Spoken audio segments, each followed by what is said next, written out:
Hello, everyone. I'm back here again with Dr. Nario from Biointegrative Health. Thanks for being here, Doctor. Today, we want to talk about toxins. So, welcome. Good to see Hi, you again. nice to see you Um, again. so let's just, what is a toxin? Okay, so a toxin is, I want to use the word that's commonly affiliated with it. It's detox. Detox, there's so many products out there, herbs, colon cleanses, diuretics, all commercialized. And I'm sure at least one in your life, you have done this. Probably you ended up sitting in that toilet the whole day and your backside is crying nonstop. That is not the right way to do detoxification. Basically, this is what we are cleaning out of our bodies. There are two types of toxins in our system. One, the physical. When you talk about the physical, these are small molecules or proteins that gets in contact with your body and it gets absorbed by the tissues, which causes dysfunction.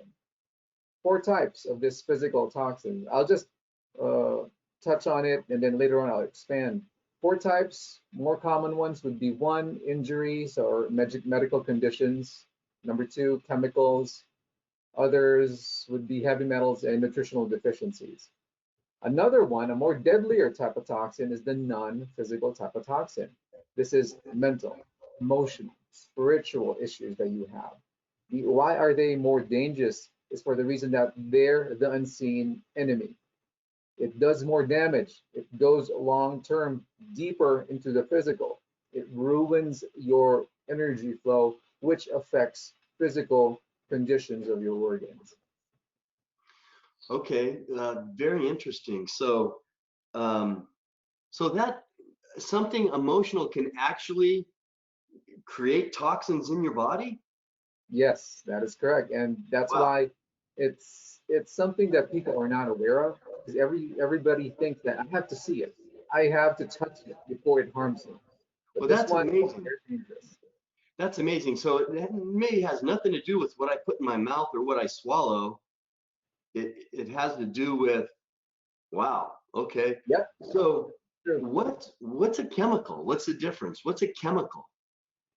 The chemical that that's considered one of our physical toxins. This is we can consider this. It has a bigger umbrella underneath. Pesticides, herbicides, GMOs, or genetically modified organisms. These are seeds that are resistant to pests and insecticides, and it's made in a lab. As the U.S. having one of the largest agricultural industries, there is an increased use of this pesticide in our food sources. A good example would be DDT. It's toxic, it's carcinogenic, and it's a hormone disruptor, meaning it disrupts the functions of your reproductive organs to the point that it can actually lead to cancer changes. Soy and corn are the most common GMO sources here in the United States, which are all related to food allergies and antibiotic resistance. Natural tip as I move along with these different toxins. For this one, we always hear about organic produce versus non-organic produce. Non-organic produce, this is the one that we consider with high levels of herbicides, pesticides, and as we always see, these are the larger produce than the normal. For example, an apple. An apple that you would see, a normal apple would be just this big. But when you go to the stores now, it doubles up. It's a bigger type of apple. Then you become suspicious. What happened to that apple? What did they inject in that to make it bigger? Then you think about it. That's why when I teach about eating organic, it's actually having a more expensive paycheck out to buy your food, but it's all worth it. This is where you buy organic produces that are smaller and they're a lot faster because they're just natural. They don't have anything like a preservative that's inside. So this is when your partner says to you, bigger is better, not this time. So, when you talk, I always come up with so many more questions. Now, how do these chemicals, how do they get in your body? Is it only by ingesting them or can they get in your body in other ways? Yes, there are. Another, most common would be ingestion because as I spoke to you about food, number two would be through your skin as well. When everything gets sprayed, let's say you're in a field where they use pesticides, your skin can really absorb that. Your eyes, the mucous membrane, you smell it, you inhale that, it goes to your lungs. There are other ways to get it, but these are the most common ones in how you absorb them. Okay, so that'd be like potentially Roundup or something that people put on the ground. It could be anything that it could get in other ways than us, other than just putting it in our mouth. Yes, that's Okay, correct. so tell me about heavy metals, because I know heavy metals, at the clinic where, I go to biointegrative, um, Nevada is notorious for heavy metals, right? Yes. More than most states. So tell me about heavy metals and what happened in Nevada? Why do we have it so bad? Well, Steve, that is pretty good in relation to your observation about Nevada. But let me start with what heavy metals are. Mercury, a good example for you would be, I don't know if you've seen these old thermometers where there was mercury inside, and we used to break them up and play with them like a little squishy blob in our hands. That's mercury, and that's bad for you. Now, mercury can be applied in our food source, which is basically more of seafood.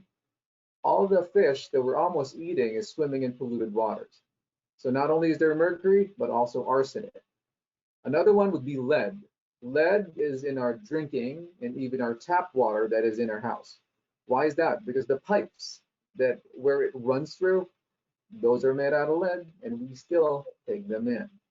Going back to your question about Nevada, why is Nevada high in arsenic? I mean, just in heavy metals, but basically arsenic. A good example for you would be in Garnerville. So we have these reservoirs of water where we suck water out from the soil. And this soil was once, as we all know, were mining areas that used to remove gold and silver in these lands. And they need to use these specific chemicals in relation to extraction. Now they're not there. They left it. They're all abandoned. But now the chemicals are still there, and it's now seeping in the soil. And now as we get our water from soil, then we also get it. So a natural tip for heavy metals, as we all know, as I mentioned about the water that you're using at home, the tap water, we're brushing with it, we're gargling with it. And as we put that in our mouth, it's the mucous membrane that actually has a high systemic absorption that sucks everything in our system. And it also gets into the different parts of our body. And even showering, that also kind of gets us, I Hmm. guess, accumulating heavy metals. Solution would be putting filters that actually has the capacity to remove heavy metals. And for seafood, always try to get wild caught type of seafood and avoid fish from like the Pacific Ocean, which is one of the more polluted sea or oceans in the world. Hmm. Wow. So it's if someone lives in an area where there was mining, then they need to be more aware of uh, potentially more harm from these metals. Now, tell me about nutrition deficiency. Does this cause us to be deficient um, with these different toxins? I mean, how can our diet help? But from a nutrition standpoint and deficiency, what can you tell me about that? Well, with nutrition, as I always say, nutrition is very common. That's why people think it's benign. Nutrition is not eating quality food.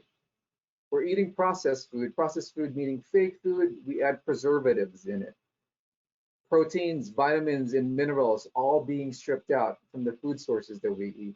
A good example would be the growing US fast food industry, which is now earning almost 208 billion a year. This is where our food sources actually gets contaminated with steroids, hormones, the low quality feeds that the meat is getting. And a good example would be chicken. Chicken, when you think about an organic chicken, it's a wimpy, thin, scrawny chicken. But when you add hormones to that chicken, it becomes juicy, big, scrumptious. That chicken breast is ready to be your next takeout burger. Unless your chicken has a lifetime membership in a gym and can bench press almost 300 pounds, I've they seen do those not chickens. have, I've seen those before. right. Well, if that chicken breast is that big, then they have all the right to be having all these huge pecs. But my point here is this is not the best food source to put in your body because you will also be taking these hormones in your system. Natural tips would be, of course, avoidance, but cooking tips. Cooking, we always like to fry. 4th of July just passed. We love to grill, we love to broil, we love to barbecue. The burning of this type of cooking process produces free radicals called Maillard reactions. These are the black tarry parts that coal-like on the meat when you're grilling something, when you fry something. That actually is a carcinogen. These are oxidized carbohydrates and proteins, and these are actually getting in contact with your colon, which will produce possible colon cancer. And another one would be high fructose corn syrup.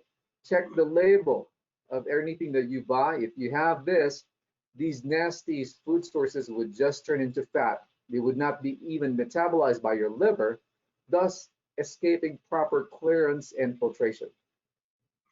Okay, so that's a lot of good information about physical toxins, but something that fascinates me is the non-physical toxins, um, mental, emotional. So I guess stress is probably could be a contributor to this and not a very good thing. Yes, that is a pretty good point, Steve. The definition of a non-physical toxin, this is actually something that's adverse and very damaging to the point that in a state of mental and emotional strain, it brings tension and disruption to the whole system. In short, stress. If you have stress, even from the simplest thing of figuring out if how to join a Zoom call, or should I wear a mask when I go out, or even to the complex stress of having huge debts, major illness. Those are pretty different if you think about it. But the point with stress is it's very subjective. A big problem might not be big for your neighbor, but it may be huge for you. That's why we need to understand this and how it affects us internally. Statistics here in the US would be 1 in 5 experiences extreme stress. Hmm. Another one would be stress is causing almost 60% of human illness for us, like heart disease and strokes. And it can lead to overeating and also lack of sleep. That's why feeling drained, when you feel that, you know you are stressed. So natural tip for you is cleaning up the dirt, and you should know when to press the reset button. When I say that, you have to find adaptive ways of clearing your emotional toxins through meditation, prayers, yoga, and even having a hike out in nature brings you that comfortable feeling. So different for everyone in relation to mental illness or mental stress. But the thing here is we have different coping mechanisms where we should find our comfort in releasing these loads off our shoulders. Yeah, it's interesting because being a gym owner myself, I know that people can go in and they have all this stress, but they walk into the gym for 30 minutes. And what it does is it gives them a 30-minute break from their stress. And that makes a difference. They're going to walk out the door and the stress is going to hit them again. But that 30-minute break can really be a benefit, right? Right. That's what you call having a breather. Yeah, so um, we've learned about all these toxins. What I'd like to do, in our next sessions is kind of find out because you do a lot of really fabulous treatments there that can benefit these things. So maybe touch a little bit on, going into our next sessions of things that we can do about toxins. And then in our next session, we can get into more detail of maybe one treatment because I don't know, you maybe have 4 or 5 treatments that are all good for eliminating toxins. Is that right? Right. Well, the thing here is in the clinic, we have our usual interventions, and most of them, let me just run through them real quick. For the heavy metals that I mentioned, we do chelation therapy and addressing the nutritional deficiencies of our food sources We do IV therapy in order for the nutrition to go through the bloodstream and not through the gut. And when we talk about chemical exposures, we're talking about disposal of these toxins through liver cleanses. And for the non-physical toxins, we do acupuncture. But nothing beats really education. It's all about understanding sources of where these toxins are coming from, how we can avoid them, and also being proactive about change and knowing how these toxins affects us. We can only give you options as doctors and providers, but at the end of the day, it will be you who will be the main driver for your health. All right, well, thank you, Dr. Nario. Look forward to our next session and finding out about some of your treatments. We just pick one at a time because I know it's just one treatment. There can be so many details and so many benefits just from one treatment. So look forward to that and get people informed about that. So until next time, I want to thank you, Dr. Nario from Biointegrative Health Center. They're in Reno. You can check them out. Look up, Google them, look that up, and great information. They had great doctors there, great people working with them. So thank you, doctor. Until next time. Thanks, Steve.